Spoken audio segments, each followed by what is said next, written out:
पाकिस्तानी अदाकारा सबा कमर अपने हालिया बयान के बायस सोशल मीडिया पर शदीद तनकीद की जद में आ गईं। ताहम उन्होंने नाक़दीन को दो टोक जवाब दे दिया। एक इंटरव्यू में जब उनसे पूछा गया कि क्या वो कभी कराची मुंतकिल होने का सोचेंगी, तो सबा कमर ने बर्जिस्ता कहा, अस्तग़फिरुल्लाह।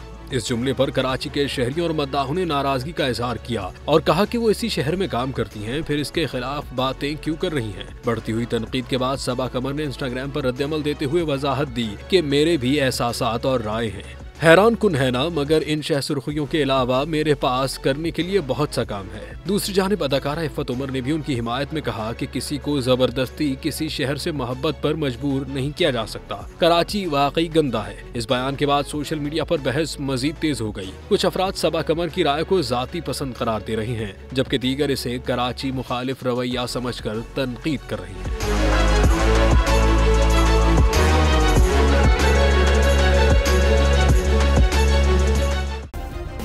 सब्सक्राइब करें और बेल दबाएं ताकि कोई खबर रह न जाए।